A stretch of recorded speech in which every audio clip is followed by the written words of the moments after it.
Hi guys! Hello gorgeous. Got a couple movie reviews for you this week, and even though I didn't originally intend for this YouTube channel to be an all things 80s channel, that's what it's morphed into. So doing a lot of 80s toys, 80s books, 80s comics, or comics that are derived from characters that were created or made it big in the 80s. And so I'm going to do a couple of movies from the 80s as well. This review is for a movie from one of my favorite years, 1984. It is Romancing the Stone, starring Michael Douglas and Kathleen Turner. So my wife and I just randomly decided to watch this one night. We were in the mood for a date movie, and we wanted something romantic, but with a little bit of adventure as well. Indiana Jones has plenty of adventure, but not much romance. And I had bought this years ago. It was sitting in the Blu-ray case back here and never even opened. And I thought, hey, this might work, because just look at the poster there. It's Michael Douglas, Kathleen Turner, swinging on a vine. He's got a gun. And it really seems to evoke that Indiana Jones feeling to it. Even on the back there, they're looking at the stone that's gleaming.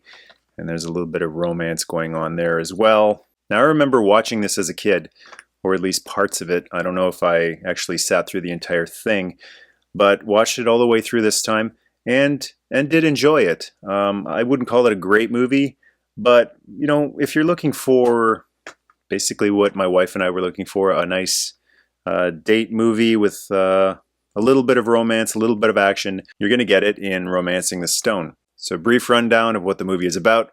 Kathleen Turner stars as Joan Wilder, the world-famous romance novelist. She's just finished her opus, which has left her in tears after writing it, and she goes to drop off her latest work to her publisher, but it turns out that her sister has gotten wrapped up into some sort of trouble in Colombia. Joan's been sent a treasure map by her sister, which leads to the stone in the title, Romancing the Stone. And so she sets out off to Colombia to try to help out her sister, and randomly runs into Michael Douglas.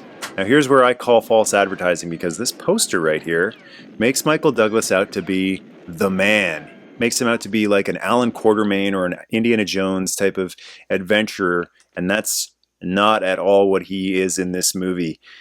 When we first meet him, he is a bird collector. He's collecting these rare birds to sell them, and he has a little bit of wilderness savvy to him, but this is really not a stretch for Michael Douglas here. He's not playing a character different from any other character he's ever played.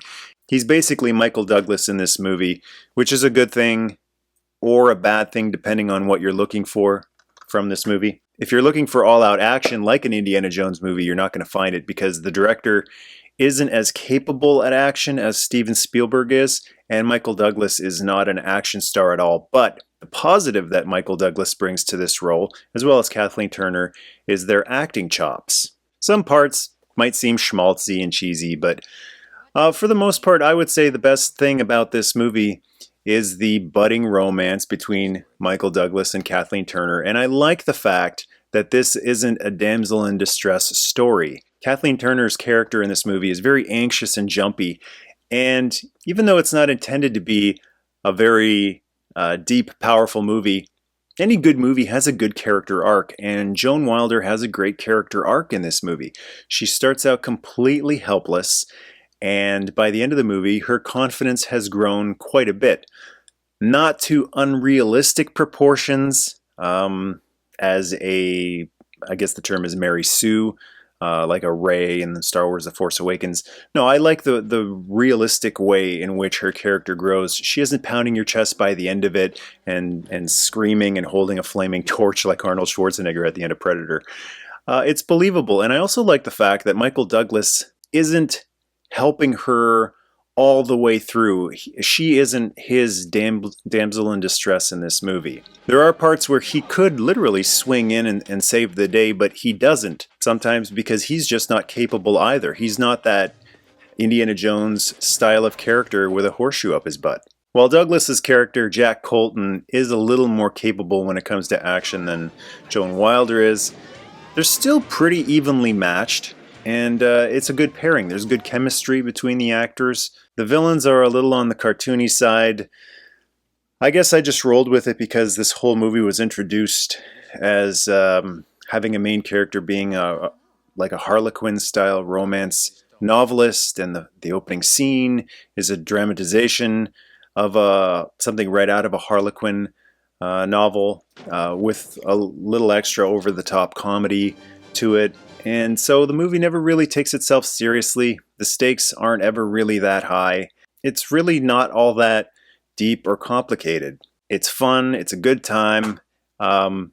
Spoiler, it has a happy ending. And the reason I picked it up was not only because I'm a huge fan of Michael Douglas, but also because the following year they came out with the sequel, Jewel of the Nile, which I will have a review for you very shortly. Got a question, comment, or memory about Romancing the Stone? Scroll down and go to town. And to join the tribe, hit subscribe. Nerdmaste.